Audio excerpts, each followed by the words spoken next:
In the late 19th century, when the Indian subcontinent was under British rule, a child was born who would one day change the course of history for millions of people. His name was Muhammad Ali Jinnah, a man who later became known as Quaid-e-Azam, meaning the great leader.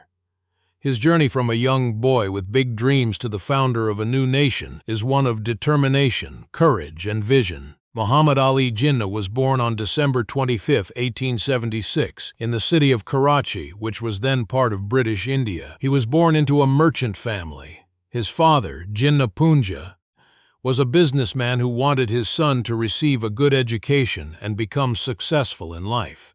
From an early age, young Jinnah showed signs of intelligence and independence. He was serious, disciplined, and confident.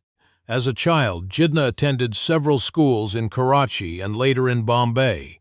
Unlike many children of his age, he was deeply interested in learning and understanding the world around him. His parents recognized his potential and encouraged him to pursue higher education. At the age of 16, Jinnah was sent to England for further studies. At that time, traveling to Europe was a rare opportunity for young Indians. The journey itself was long and challenging, but Jinnah was determined to succeed. England opened a new world for him. He was exposed to modern education, political ideas, and the legal system of the British Empire. While in London, Jinnah joined Lincoln's Inn, one of the most respected institutions for legal education. He studied law with dedication and discipline. He spent countless hours reading books, attending lectures, and preparing himself for a future career. His hard work paid off when he became one of the youngest Indians to qualify as a barrister. Life in England was not always easy. Jinnah faced loneliness and challenges, but these experiences made him stronger. He learned the importance of self-reliance and perseverance. He admired British parliamentary traditions and developed a deep respect for constitutional law and democratic principles. After completing his studies, Jinnah returned to India in 1896. He began practicing law in Bombay.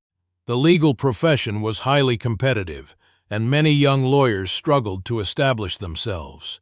However, Jinnah's intelligence, confidence, and excellent speaking skills quickly attracted attention. He became known as a talented lawyer who could present arguments clearly and effectively. As his legal career flourished, Jinnah became interested in politics. He believed that education, justice, and constitutional reforms were necessary for the people of India. During this period, the Indian subcontinent was witnessing growing political awareness.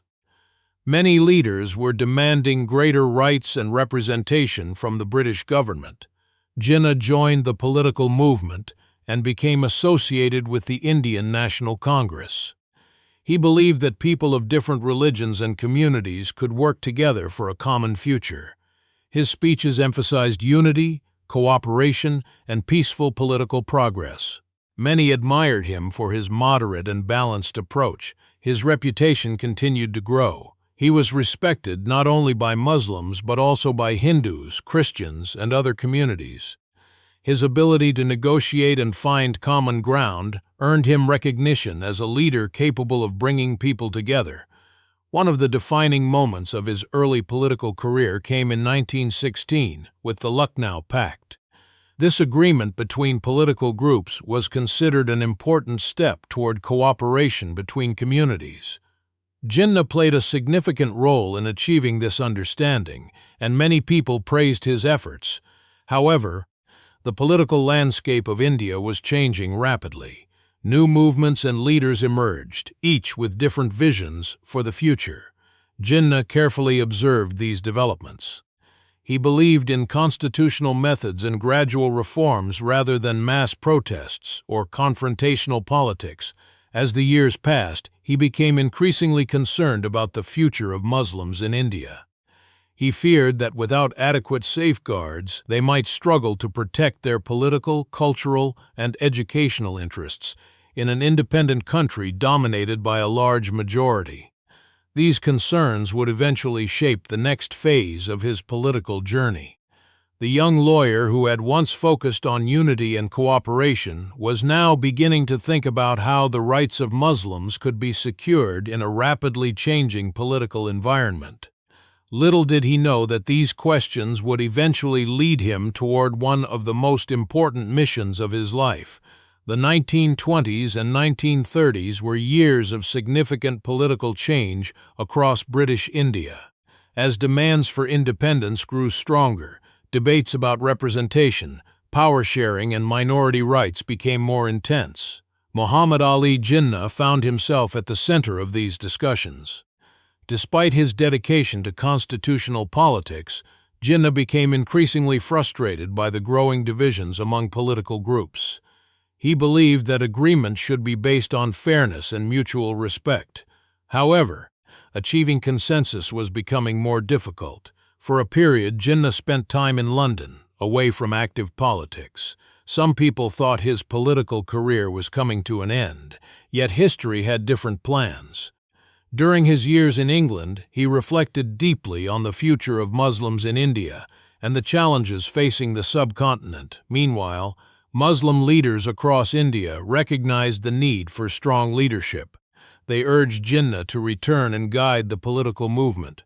Responding to these calls, he came back and took an active role in the All India Muslim League under his leadership.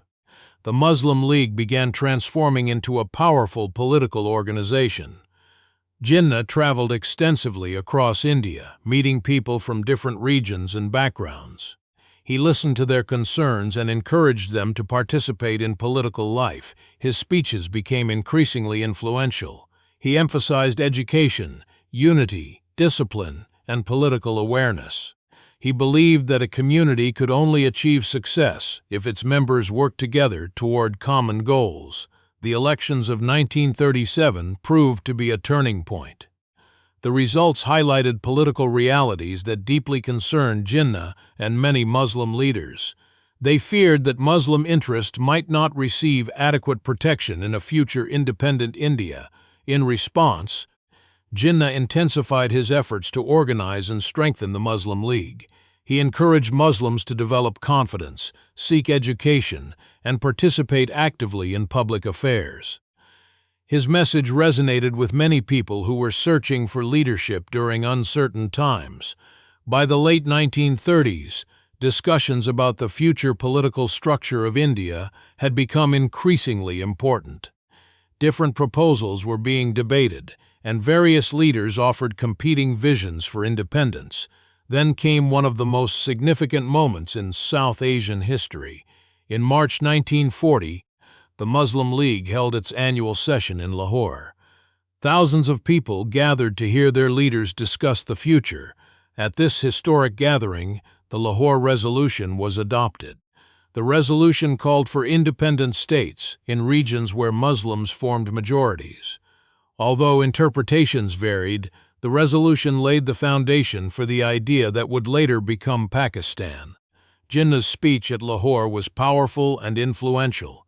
He argued that Muslims and Hindus were distinct communities with their own traditions, cultures, and social systems. He believed that a political arrangement was needed to ensure peace, stability, and protection for all communities. The years that followed were filled with intense negotiations and political activity. The Second World War had changed global politics, and British authorities were increasingly aware that India could not remain under colonial rule indefinitely. Jinnah participated in numerous discussions with British officials and other political leaders. These meetings often involved difficult debates about constitutional arrangements, representation, and the future of the subcontinent. Throughout this period, Jinnah maintained a disciplined and determined approach. He carefully prepared for meetings, studied proposals in detail, and defended his position with clarity and confidence. His legal training helped him navigate complex political negotiations. As support for the Muslim League grew, Jinnah's influence expanded. Millions of people began viewing him as their spokesman and protector. They admired his dedication, honesty, and unwavering commitment to their cause. The elections of 1945 and 1946 further strengthened the Muslim League's position. The results demonstrated widespread support among Muslims for the League's political objectives. This gave Jinnah greater leverage in negotiations about the future. The final years before independence were marked by tension and uncertainty. Political disagreements intensified, and the challenge of finding a solution acceptable to all parties became increasingly difficult. Yet Jinnah remained focused on achieving what he believed was necessary for the future of Muslims in South Asia.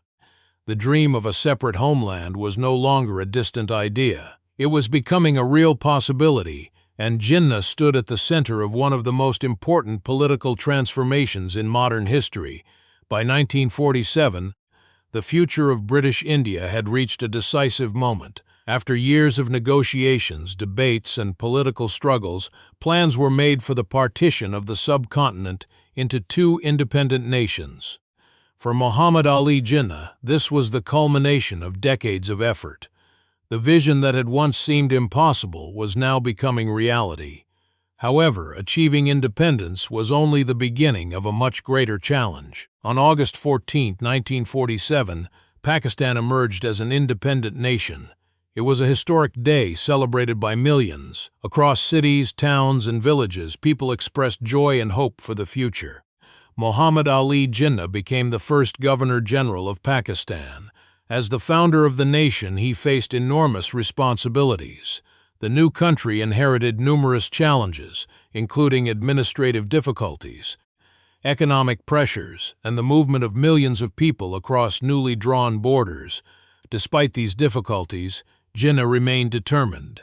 He believed that Pakistan could become a strong, modern, and progressive state. In his speeches, he emphasized equality, justice, law, and order. One of his most famous addresses was delivered shortly before independence. In this speech, he stressed that citizens should be free to practice their religions, and that the state should treat all individuals fairly regardless of their beliefs.